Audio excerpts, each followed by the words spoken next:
Spoiler warning. The following discussion will contain spoilers. We recommend checking out the movie first, then coming back to hang with us. But if you don't care about that, glad to have you here.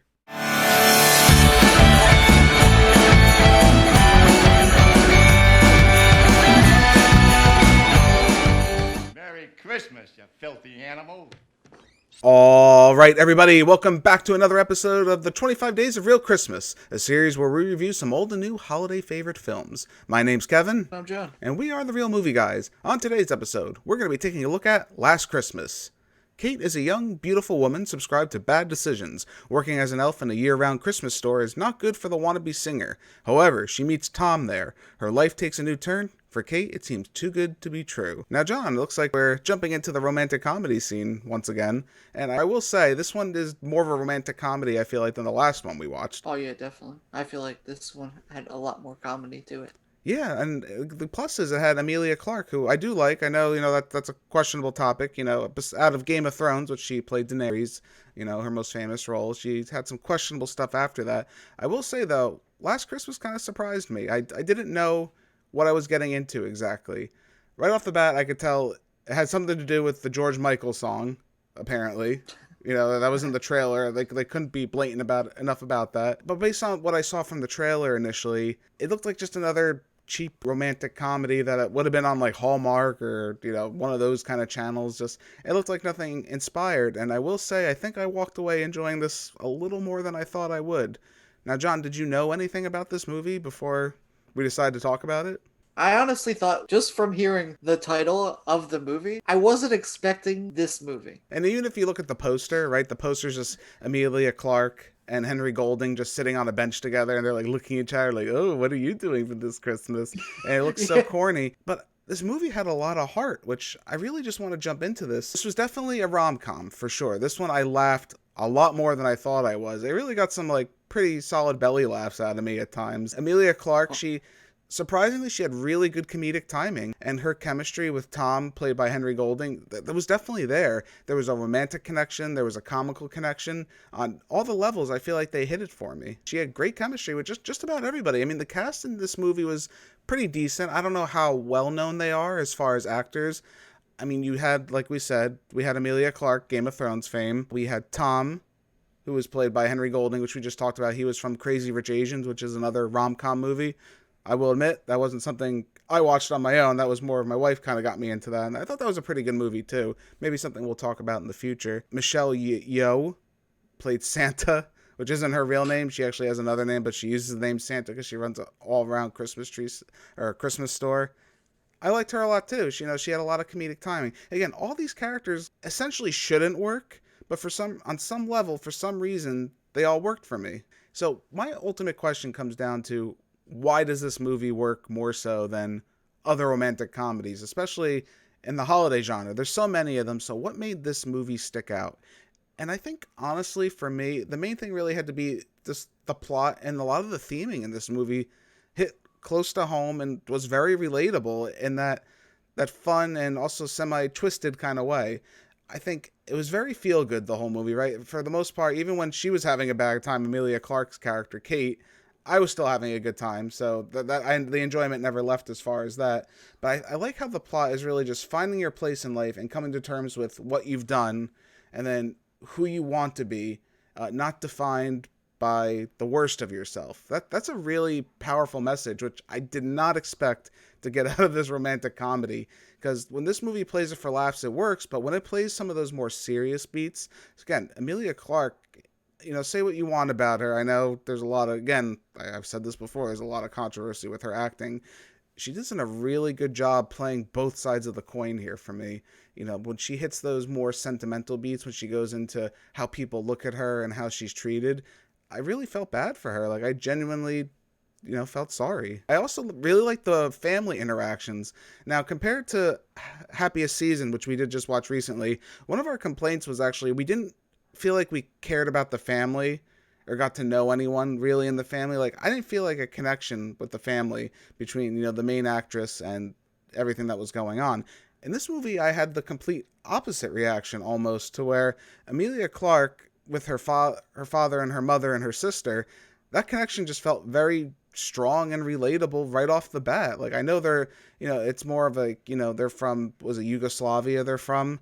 So they're dealing with different issues than we would hear, of course. But at the same time, it felt like a very relatable problem I could see someone having, and made me like them just, again, 10 times more than I did from the previous movie we watched already. Yeah, I wasn't crazy about like her sister in a way. She was almost kind of like thrown in there. I could It's see kind of that like too, right? the second class, like, oh, everybody forgot about me now, blah blah, like almost like that. Right. But like, I definitely thought like Mm-hmm. she had a great interaction with her parents and everything. I thought Mm-hmm. that was like a good like way to bring this family in, how like other people see things differently, Right. and other people, when you leave your country Mm-hmm. to go to another country, how they're automatically they feel like they don't fit in. Mm-hmm. And in some ways, like they don't, like you kind of saw on the one of the bus rides where the two people were speaking to each other in a different language, and then that dude gets off the bus and he goes, if you're gonna be here, why don't you go back to your own country or something like that, Mm-hmm. speak our language if you're gonna be here. He did it like kind of like a jerk way to do it, Mm-hmm. like as like kind of like almost to drive home the point of like they don't fit in here, Mm-hmm. I would say. Right. I mean, that was a little on the nose for me, but again, I'm glad you liked it. That was a little like, we're driving home that message, that was, if someone needs a shoulder to cry on, we got to be here for each other. It was a little on the nose for me, but again, I could appreciate that. I can see where you're coming from. I think the sister actually worked a lot better than I would have thought. I know, like you said, you weren't too crazy about her, but I did like her foil interaction with her sister, between Kate and her, because you could see that Kate was, quote unquote, the favorite child, the one that got all the attention because she was sick and because she was, she needed someone more, while her sister was charged with becoming a lawyer and becoming, this big popular person to make up for the family. They foiled each other, and then the sister couldn't even come out, even she's a lesbian, that couldn't even come up because she was too afraid to reveal anything to her parents. I kind of like that. Again, there was a nice little balance between someone wanting the affection and someone not wanting that parental affection, because I feel like, especially in family dynamics, we get that a lot when you have a sibling.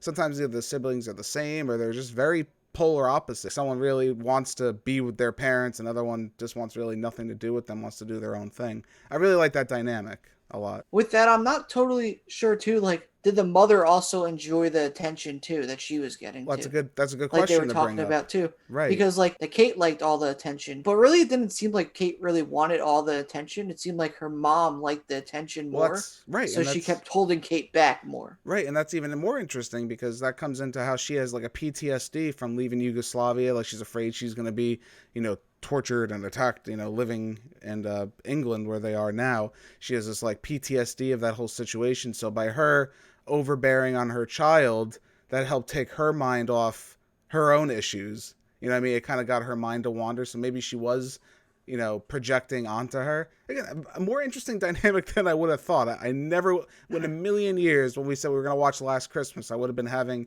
like, a psychological analysis of characters going on, but it was way more interesting.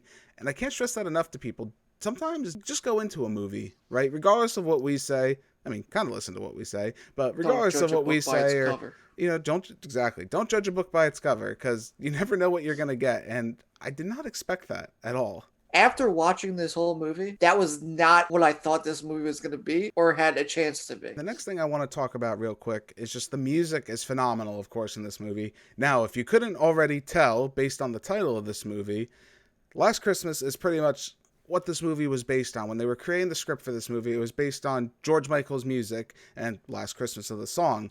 The song for Last Christmas, for those wondering, I am not going to sing it. I know. I'm very sorry. I'm disappointing our millions of fans out there. The song starts that were waiting for you to sing. The song starts, Last Christmas, I gave you my heart. The very next day, you gave it away. Now, knowing how that song goes, that beginning of that song, this movie was so formulaic and predictable. I knew immediately from the second I saw him, he was a ghost.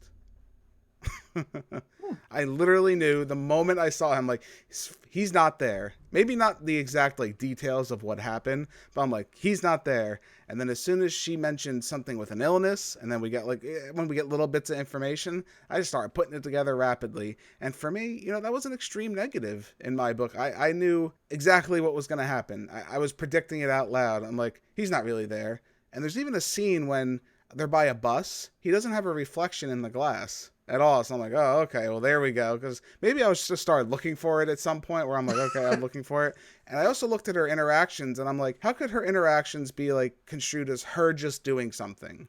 Right? Like, why would he necessarily not have to be there? I started doing that like way early on in the movie, and I could do it, and it was extremely predictable for me.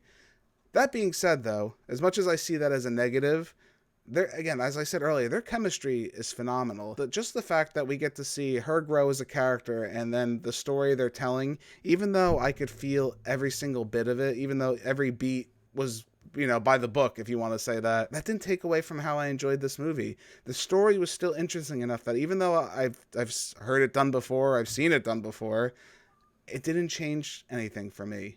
I still really enjoyed these characters. The characters sold it. You can tell me a story I've heard before, but if you add new characters and make it interesting, I'm going to be hooked on that from the get-go. And they did that. I loved all their interactions together. I really thought that was phenomenal. Another thing I will say, and this movie does suffer from that, is a little bit of it's a negative. I have to say it's a negative.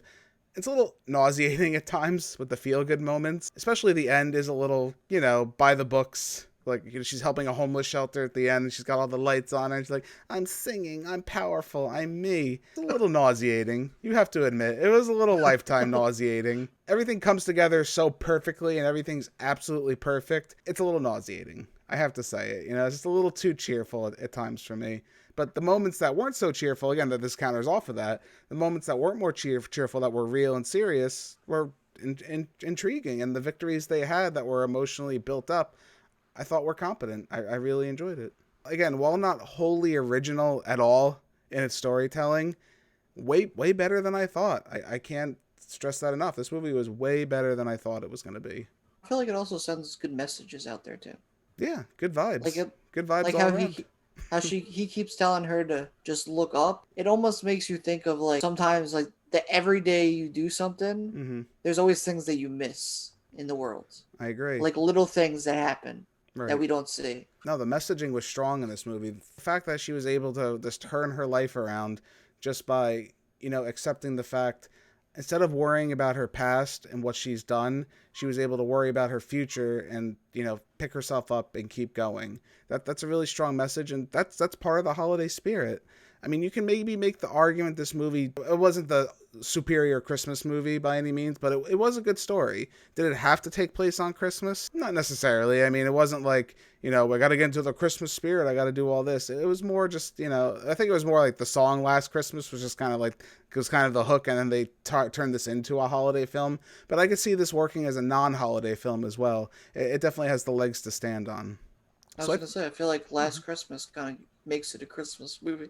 It does. That's the only reason, kind of, right? I mean, the decorations are really nice, the Christmas shop, but like I said, and I think it seems like you're kind of agreeing there, if that stuff was just pulled out of the movie, it would still work completely as a movie without the Christmas angle. The Christmas angle doesn't really affect it either way, essentially. No, it's not necessarily like a plus or a negative. It's kind of just there. The only thing the Christmas thing really does, like I said, it gives us Last Christmas, the song, and it kind of has that inspiration of like a Christmas carol almost, right, where you're visited by a ghost and they get you on the right path. That's kind of what they're going for. I take it. Yeah. I couldn't tell if it'd be a little heavier with that, but essentially that's what they're going with. And it just goes to show, do not judge a book by its cover, ladies and gentlemen. Check out a movie, even if you think it's going to be terrible, it might just surprise you. That being said, I think we're ready to give our final scores. I'm going to give Last Christmas a B. This movie was way better than I thought it would be, to be 100% honest. I can't stress that enough to you. Sometimes when we go into movies, I dread it slightly to the viewers at home. I'm not going to lie to you. Sometimes I get that feeling like, oh man, what have I got myself into? This was one of those times, and I came out pleasantly surprised. I think this is a good movie. It's not a Christmas classic by any means, but if, you got a loved one at home, you want to snuggle up on the couch and watch a good movie, this won't do you any harm. I think you'll have a good time and you'll get something a little bit out of it. If anything, it shows Emilia Clarke definitely has a future in acting. I think this is one of her better performances outside of Game of Thrones. I've seen her Terminator movie. That didn't impress me, and it shows she has some range, so I'd be interested to see, where she goes from here. John, where do you stand with this film? I give this movie a B. Also, just like you, I felt like it was a decent movie. It was definitely a shocker for me. I didn't expect this movie Yeah. for me to like this movie, Me or either. even to be shocked. Like Even more so you than me, I think. yeah, like I didn't see any of this coming. Like I wasn't looking at like I'll be honest, I wasn't looking at like No. the glass on the bus to see if he was there. I kind of was just John like, gets all right. super anxiety when he knows we're talking about certain movies, and I thought this might be one of them, but fool you, fool me, I guess. Yeah, I was like, whoa, all right. But But yeah, yeah, this was definitely a good movie, and I felt like the acting in the movie was good, and I thought the Yeah. whole story all put together was good. I feel Yeah. like it was definitely one you should give a chance to. yeah, give it a chance. Like I said, I think it's on HBO Max. It's currently streaming right now. It's worth, if you have that, just to check it out. If you want to pick it up on Blu-ray, there's worse things you could probably spend with your money. I think it's like $12 at most on your local Amazon. Not affiliated, wish we were. Again, it's worth checking out. Like I said, if you want an innocent romantic comedy, you want to watch with your wife or your girlfriend, I'm talking to you guys out there, you're trying to find that one to watch to appease them, you could do worse. You could do worse. John, where can the people find us at home? You can find us on YouTube, The Real Movie Guys on YouTube. You can go over to our channel. You can like it, subscribe, hit the notification bell. You'll get notified when we put things up, when we put up new videos and such, and also watch our other ones that we put up for these 25 days of Christmas. Been doing a lot this month. You could also find us on Twitter at The Real Movie Guy on Twitter.